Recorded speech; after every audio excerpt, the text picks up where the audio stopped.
নমস্কার সবাইকে, গল্পাঞ্জলি চ্যানেলে আপনাদের স্বাগত। আমি রুমকি।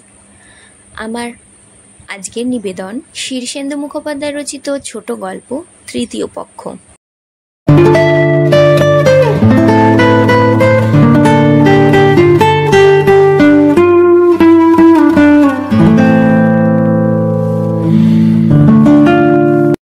একদম আনকোড়া টাটকা নতুন বউকে নিয়ে বেড়াতে বেরিয়েছিল কনিষ্ক গুপ্ত। বউয়ের নাম শম্পা। শম্পার সঙ্গে বিয়ের আগে কখনো দেখা হয়নি গুপ্তর। প্রেমের প্রশ্নই ওঠে না। এমনকি বিয়ের আগে শম্পাকে চোখেও দেখেনি। একটা ফটোগ্রাফ অবশ্য পাঠিয়েছিল ওরা, কিন্তু সেটাও স্পর্শ করেনি। বিয়ের আগে গুপ্তর একটা প্রেম কেঁচে যায়। সে বিয়ে করতে চেয়েছিল মলি নামে এক স্কুল শিক্ষিকাকে। মলি দেখতে শুনতে যাই হোক, স্বভাব যেমন ধারাই হয়ে যাক না কেন, গুপ্ত তাকে ভালোবাসত।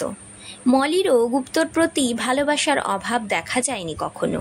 কিন্তু ঠিক মাস 6 আগে এক বিকেলে ভিক্টোরিয়ার বাগানে বসে মলি গুপ্তকে একটা সদ্য চেনা চৌকস ছেলের বিবরণ দিয়েছিল। ছেলেটা নাকি দুর্দান্ত স্মার্ট, IAS দিয়েছে এবং নির্ভুল ইংরেজি গড়গড় করে বলতে পারে। গুপ্ত এর কোনোটাই পারে না। সে একটা কলেজের দর্শনের অধ্যাপক, কিন্তু অধ্যাপনায় তার একদম সুনাম নেই। বরং ছাত্ররা তার ক্লাস কামাই করে। একবার তার বিরুদ্ধে জয়েন্ট পিটিশনও দিয়েছিল অধ্যক্ষের কাছে। তাই মলির মুখে একটা অচেনা ছেলের চৌখসের বিবরণ শুনে সে একটু নার্ভাস হয়ে যায়। প্রেমের ক্ষেত্রে কোনো রকম প্রতিদ্বন্দ্বিতা তার পছন্দ নয়, কারণ বারবার গুপ্ত প্রতিদ্বন্দ্বিতায় হেরে যায়। স্কুলের নিচু ক্লাসে পড়ার সময়ে সে একবার স্কুল স্পোর্টসে নাম দেয়। 100 মিটার দৌড়ে শুরুতে সে বেশ এগিয়ে গিয়েছিল, অন্তত সেকেন্ড প্রাইজটা পেতই। হঠাৎ নিজের এই আশু সাফল্য টের পেল সে। বুঝলো সে সেকেন্ড হতে চলেছে। দৌড় শেষে ফিতেটাও খুব কাছে এগিয়ে এসেছে। কিন্তু যেই ব্যাপারটা সে টের পেল, অমনি তার 2 হাঁটুর একটা হঠাৎ কেন যে আর একটাকে খটাং করে ধাক্কা মারল কে জানে। সেইখানেই শেষ। শোধ নিতে অন্য হাঁটুটাও এ হাঁটুকে দিল গুতিয়ে। কনিষ্ক গুপ্ত ফিতে ছুঁতে পারল না। দৌড় শেষের কয়েক গজ দূরে নিজের 2 হাঁটুর হাঙ্গামায় জড়িয়ে বস্তার মতো পড়ে গড়াগড়ি খেল। আর একবার আবৃত্তি প্রতিযোগিতায় 1400 সাল আবৃত্তি করার সময়ে সে এত চমৎকারভাবে কবিতাটি অন্তর্নিহিত ব্যাখ্যা ও বেদনাকে কণ্ঠস্বরে প্রক্ষেপ করেছিল, সে নিজেই বুঝেছিল প্রতিযোগিতায় তার ধারে কাছে কেউ আসতে পারবে না। শ্রোতারাও শুনছিল মন্ত্রমুগ্ধের মতো। কবিতার শেষ কয়েকটা লাইনে এসে কনিষ্ক যখন পরিষ্কার বুঝতে পারছে এক সেট রবীন্দ্র রচনাবলীর প্রথম পুরস্কারটি তার হাতের নাগালে, তখনই হঠাৎ কোথা থেকে এক ভুতুড়ে বিভ্রম এসে তার মাথার ভিতরে জল ঘোলা করে দেয়। শেষ 2 লাইন একদম মনে পড়ল না। বার কয়েক তোতলালো সে। তারপর নমস্কার করে লজ্জায় রাঙা মুখ নিয়ে উৎসাহের আড়ালে চলে গেল। একটা সান্ত্বনা পুরস্কার পেয়েছিল সেবার। বড় হওয়ার পর একদিন বন্ধুদের পাল্লায় পড়ে রেসের মাঠে গিয়েছিল কনিষ্ক। রেসের কিছুই তার জানা নেই, মহা আনাড়ি যাকে বলে। সে তাই ঠিক করল সবকটা রেসের 2 নম্বর ঘোড়ার ওপর একটা করে বাজি খেলবে। প্রথমে 3টে রেসে খেললেও 2 নম্বর ঘোড়াই। 3টেতেই 2 নম্বর ঘোড়া হেরে গেল।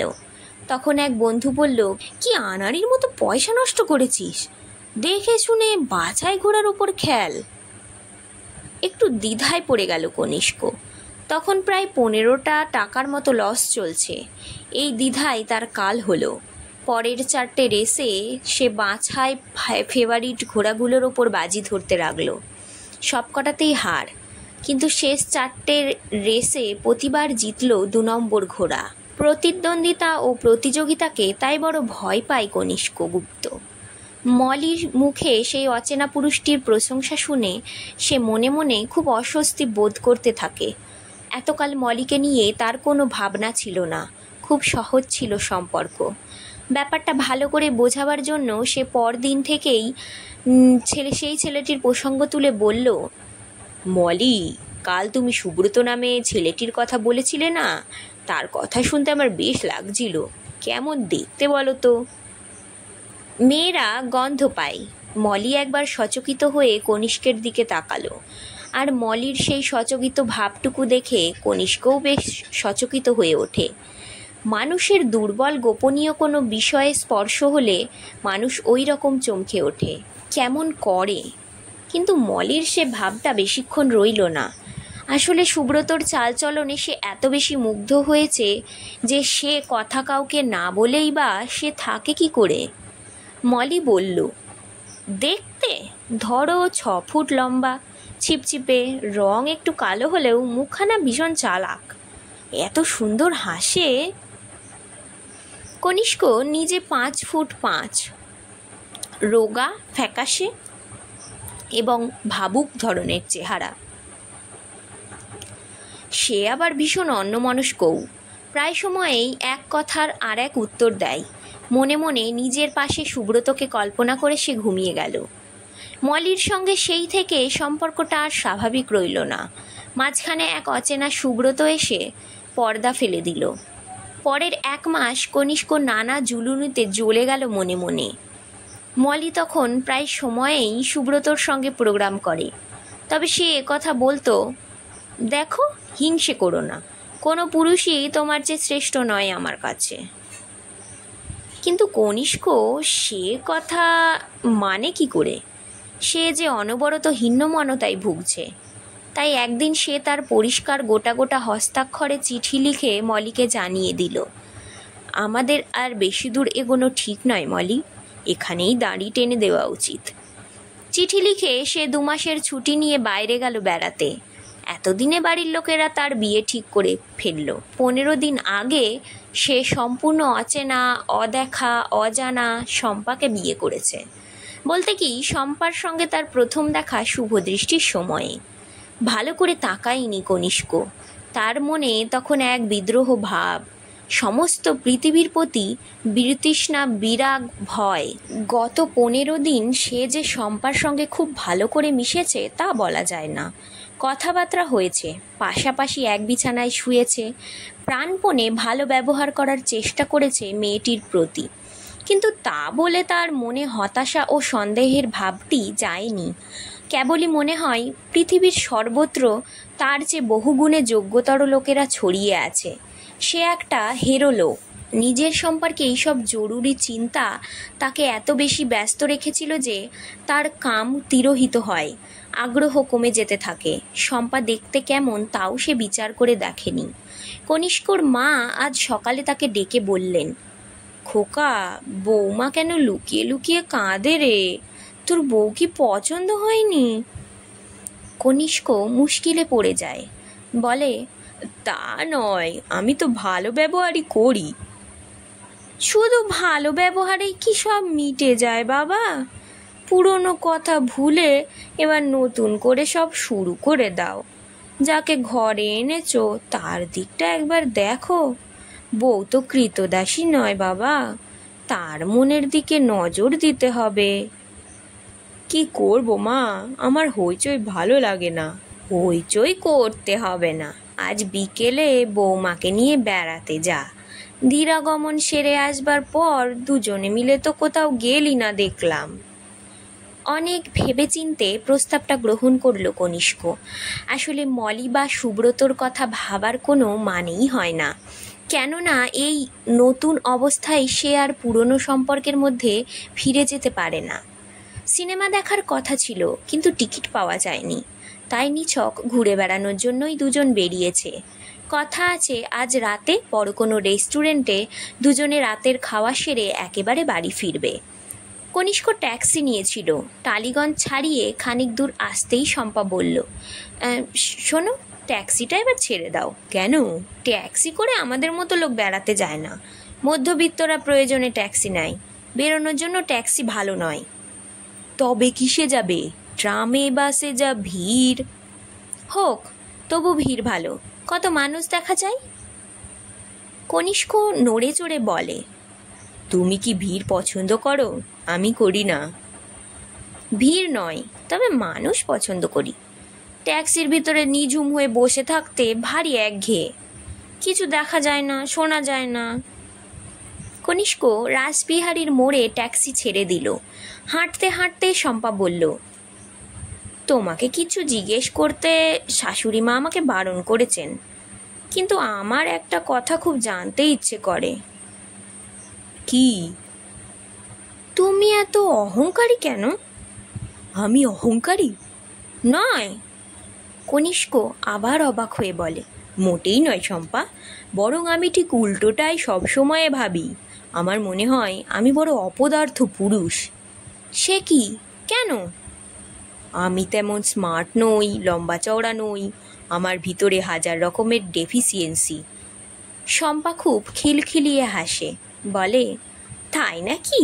তাহলে তো তোমাকে বিয়ে করাটা মস্ত ভুল হলো। হলোই তো। শোনো, ভাবতে গেলে আমারও হাজারটা ডেফিসিয়েন্সি। নিজের দোষ কোলে করে বসে থাকলে তো জীবনটাই তেতো হয়ে গেল। শীতকালের বেলা, ক্রিসমাসের ছুটি চলছে, হাজারটা লোক বেরিয়ে পড়েছে রাস্তায়। অপরাহ্নের কোমল কবষ্ণ রোদে আর ছায়ায় অপরূপ হয়ে আছে পথঘাট। এই আলোয় আজ কনিষ্ক শম্পার মুখশ্রী খুব অকপটে চেখে দেখল।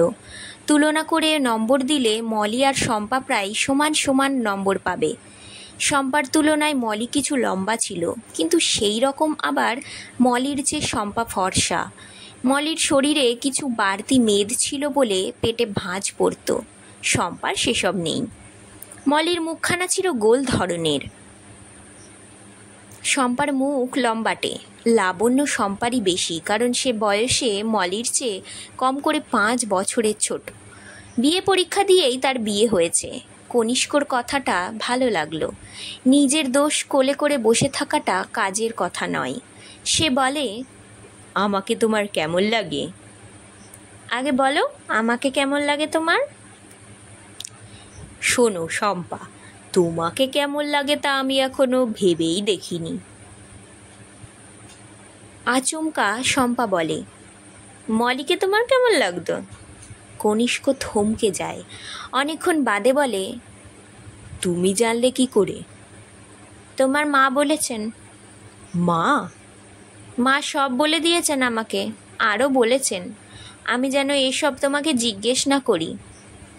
শ্বাস ফেলে কনিষ্ক বলে, জিজ্ঞেস করে ভালোই করেছো। মলিকে আমার ভালোই লাগতো, শুধু শেষ দিকে। শম্পার মুখখানা ভার হয়ে গেল। কনিষ্কর মুখ চোখও লাল দেখাচ্ছে।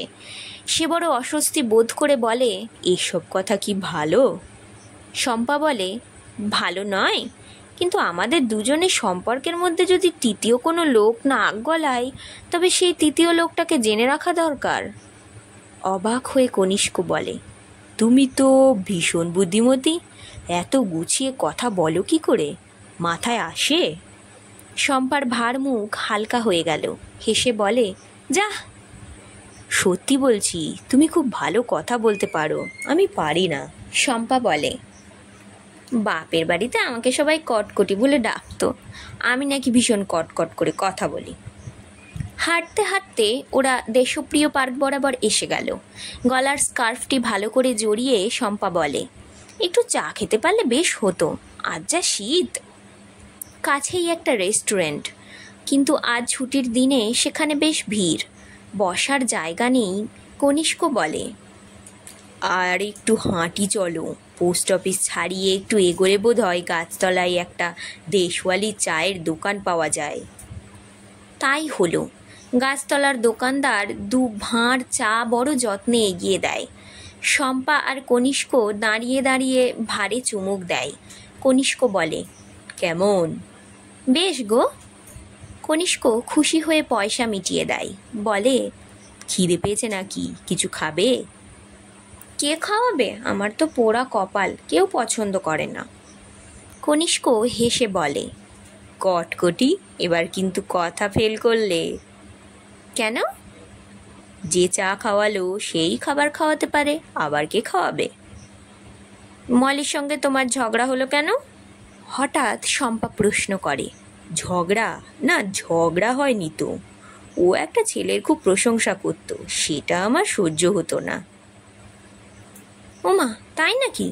এসব তো মা আমাকে বলেনি। মা জানবে কি করে? কনিষ্ক গুপ্ত বলে। মা শুধু জানতো মলির সঙ্গে আমার ভাব। এখন তুমি মলির কথা খুব ভাবো না? ভাবো আমার মতো একটা বিচ্ছিরি মেয়ের সঙ্গে কেমন হট করে বিয়ে হয়ে গেল, সারাটা জীবন কেমন ব্যর্থতায় কাটবে। কনিষ্ক খুব হতাশার ভাব করে বলে, কতগুলো ভাবনা আছে যা তাড়ানো যায় না। বিরহ ভোলা যায়, কিন্তু অপমান কি সহজে ভোলে মানুষ?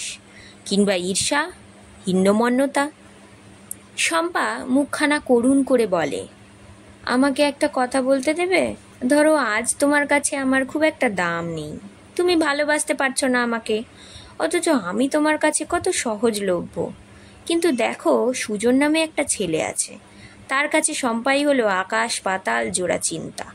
শম্পার জন্য কি জানি সে হয়তো আত্মহত্যার কথা ভাবে। পৃথিবীতে শম্পা ছাড়া বেঁচে থাকা কষ্টের সে জানে একমাত্র সুজন। তুমি তো কখনো জানবে না, বুঝবে না। পৃথিবীটা ঠিক একরকম নিষ্ঠুর।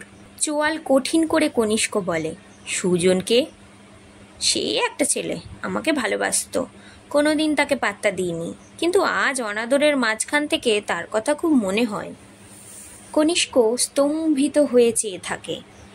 সেই রাতে শম্পা আর কনিষ্কর ভালোবাসার মাঝখানে অনেকবার মলি এসে হানা দিল। এলো সুজনও। দুজনে এসে এক অদৃশ্য প্রজাপতির দুটি ডানার মতো কাঁপতে লাগলো। তাতে বড় সুন্দর হলো কনিষ্ক ও শম্পার ভালোবাসার নিরালা ঘরটি। নমস্কার, আজকের গল্পটি এই পর্যন্তই। গল্পটি ভালো লাগলে অবশ্যই লাইক করে জানাবেন, আর আমার চ্যানেল গল্পাঞ্জলিকে সাবস্ক্রাইব করে আমার পাশে থাকবেন।